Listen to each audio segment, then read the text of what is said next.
তেহরানের দক্ষিণে খোরাসানের এক প্রান্তরে বাতাস বইছে উত্তাল। ধুলোর ঝড়ের মাঝে এক বৃদ্ধ মোল্লা দাঁড়িয়ে আছেন, হাতে একখণ্ড কোরআন, চোখে অদ্ভুত এক দীপ্তি। তার পাশ দিয়ে ঝাঁক বেঁধে যাচ্ছে সশস্ত্র কুদস বাহিনীর সদস্যরা। কেউ কারো দিকে ফিরেও তাকাচ্ছে না।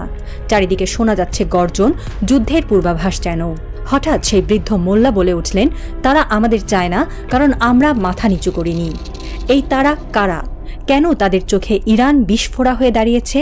এই প্রশ্নের উত্তর লুকিয়ে আছে ইরানের 7টি গুরুতর অপরাধে, আধুনিক ভূরাজনীতির অন্ধকার অলিতে গলিতে। 1979 সালের ইসলামী বিপ্লব শুধু একটি সরকার পতনের গল্প নয়, এটি ছিল এক আত্মপরিচয়ের পুনর্জাগরণ। ইরানিরা বুঝেছিল তারা আর পশ্চিমা বিশ্ব দ্বারা পরিচালিত কৌশলের পুতুল হয়ে থাকতে পারবে না।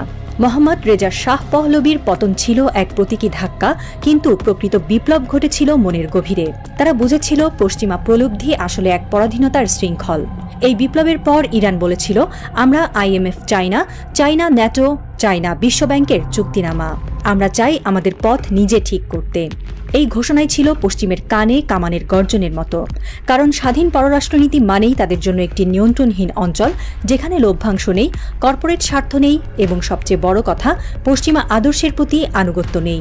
বিশ্বব্যাংক, IMF এবং বিশ্ববাজারের বৃহৎ কর্পোরেশনগুলো বহু দশক ধরে উন্নয়নশীল দেশগুলোকে এমন এক মডেলে বাধ্য করেছে যেখানে স্থানীয় উৎপাদন থাকে পেছনের সারিতে আর বহুজাগতিক কোম্পানিগুলো সামনে এসে বসে। ইরান এই মডেল প্রত্যাখ্যান করেছে। তারা নিজেরাই নিজেদের খাদ্য উৎপাদন করে, নিজেরাই তাদের জ্বালানি উন্নয়ন করে, নিজেদের বিজ্ঞানীদের দিয়ে নিজেদের প্রযুক্তি তৈরি করে। এটি পশ্চিমের চোখে এক অর্থনৈতিক সন্ত্রাস। তারা বলছে, তোমরা যদি নিজেদের জন্য উৎপাদন করো, তাহলে আমাদের জন্য বাজার কোথায়? ইরানের ঘরভিত্তিক উৎপাদন মডেল তাই শুধু অর্থনৈতিক নয়, এক আদর্শিক বিদ্রোহ। প্রচুর ডলার মানেই বিশ্ব ব্যবস্থার নীরব দাসত্ব। তেল বিক্রি মানেই ডলারে লেনদেন, আর সেই ডলারেই গোটা বিশ্বকে বেঁধে রাখা। কিন্তু ইরান সেই শৃঙ্খল ছিঁড়ে দেয়। ইরান ঘোষণা দেয়, আমরা ইউরোতেও বিক্রি করব, ইউয়ানেও, এমনকি আমাদের রিয়ালেও। এই ঘোষণাই ছিল আমেরিকার জন্য এক অর্থনৈতিক ভূমিকম্পের সূচনা। কারণ যদি ইরান পারে, তাহলে রাশিয়া, ভেনেজুয়েলা, এমনকি সৌদি আরবও পারে। এই বিদ্রোহ এক প্রকার ভাইরাসের মতো ছড়িয়ে পড়তে পারে গোটা বৈশ্বিক অর্থনীতিতে, আর তাতে প্রথম কাঁপবে ওয়াল স্ট্রিট। জাতিসংঘে বসে থাকা প্রতিনিধিরা হয়তো মুখে মানবাধিকারের কথা বলেন, কিন্তু বাস্তবে পশ্চিমের চাই একটি দুর্বল, নিরস্ত্র ইরান। কিন্তু তারা দেখতে পেল, ইরান গোপনে গোপনে গড়ে তুলেছে একটি পূর্ণাঙ্গ প্রতিরক্ষা কাঠামো। ইরানের ক্ষেপণাস্ত্র এখন ছুঁতে পারে ইসরায়েল থেকে সৌদি আরব। তারা নিজেদের বুদ্ধির জোরে বানিয়েছে ড্রোন, তৈরি করেছে স্বয়ংক্রিয় রাডার ব্যবস্থা, এমনকি সাইবার যুদ্ধেও পিছিয়ে নেই। কোনো বিদেশি সামরিক জোটের ছাতা ছাড়া এই ক্ষমতা অর্জন একাই একটি বিপ্লব। পশ্চিম জানে এই শক্তি নিয়ন্ত্রণের বাইরে, আর নিয়ন্ত্রণহীন শক্তি মানেই শত্রু। ইরানের বিরুদ্ধে নিষেধাজ্ঞা যেন এক দীর্ঘমেয়াদী শ্বাসরোধ। ব্যাংক লেনদেন বন্ধ, বিদেশি বিনিয়োগে বাধা, তেল রপ্তানিতে রুদ্ধতা, সব মিলিয়ে এক চরম অর্থনৈতিক অবরোধ। কিন্তু আশ্চর্যজনকভাবে ইরান টিকে গেছে, এবং শুধু টিকে যায়নি, বরং বিকশিত হয়েছে।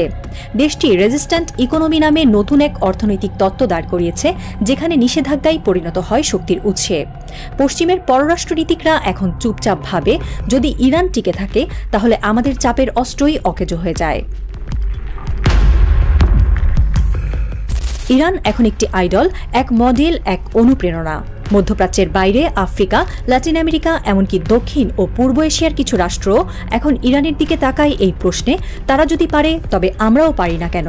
এই ভাবনা পশ্চিমা দুনিয়ার চোখে এক দুঃস্বপ্ন। কারণ একবার যদি তৃতীয় বিশ্বের দেশগুলো ভাবতে শেখে নিজের দাঁড়ানোর কথা, তাহলে পুরো বিশ্ব ব্যবস্থা পুনর্গঠিত হয়ে যাবে। পশ্চিম জানে, ইরান ধ্বংস না হলে এই ভাইরাস থামানো যাবে না। ইরানের যুদ্ধ কেবল ভূখণ্ড রক্ষার নয়, এটি এক জীবন দর্শনের লড়াই। যখন পশ্চিম পৃথিবীকে শিখিয়েছে, বাঁচো নিজের জন্য, ভোগ করো যত পারো, ধর্মকে পাঠাও ঘরে, তখন ইরান বলে, বাঁচো সমাজের জন্য, ত্যাগে শ্রেষ্ঠতা, পরিবারে কেন্দ্রবিন্দু, আর বিশ্বাসে মুক্তি। ইরানের বিপ্লব ছিল একটি আদর্শিক বিপ্লব। সেটি শুধু শাহ পতন নয়, বরং পশ্চিমা ভোগবাদী দর্শনের উপর এক জবাবি আঘাত। হিজাবের পেছনে লুকিয়ে থাকা নারীর আত্মমর্যাদা, নামাজে দাঁড়ানো শ্রমিকের আত্মশক্তি, কিংবা আশুরার দিনে হোসেইনায় কাঁদতে থাকা শিশুটিও এই আদর্শিক যুদ্ধের যোদ্ধা।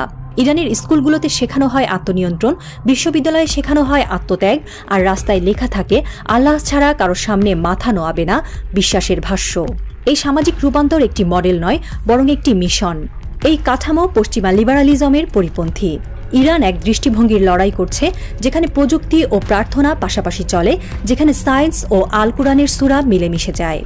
এবং তাই ইরান শুধু একটি রাষ্ট্র নয়, একটি আদর্শের দুর্গ, এক আধ্যাত্মিক চ্যালেঞ্জ, এক দর্শনের বিরুদ্ধে পশ্চিমের গভীর, নীরব কিন্তু প্রবল যুদ্ধ।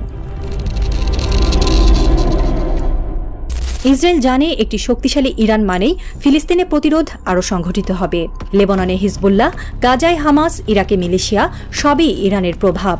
তারা জানে ইরান ভাঙতে না পারলে মধ্যপ্রাচ্য কখনোই পুরোপুরি নিরাপদ হবে না তাদের জন্য। পশ্চিমারাও বোঝে ইরান শেষ না হলে তাদের বিশ্ব ব্যবস্থা সর্বত্র বলবৎ করা যাবে না।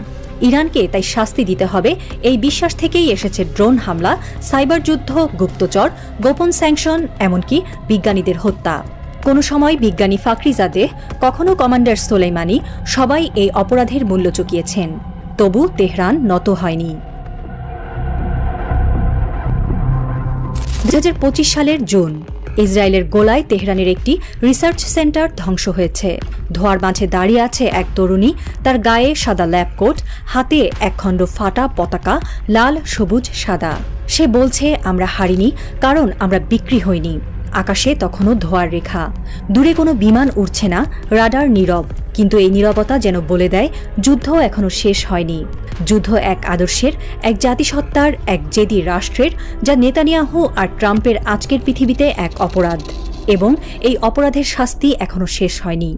একটি নতুন যুগের মুখোমুখি দাঁড়িয়ে আছে ইরান। আয়াতুল্লাহ খামেনিও শিয়ানা, তিনি ভালো করেই জানেন আদর্শ কখনো মরে না। ইরান সেই আদর্শের উপরে হাজার হাজার বছর ধরে দাঁড়িয়ে আছে, ছিল, থাকবে। আল্লাহ ছাড়া কারো সামনে মাথা নত করতে হয় না। নিশ্চয়ই আল্লাহ ধৈর্যশীলদের সাথে থাকেন।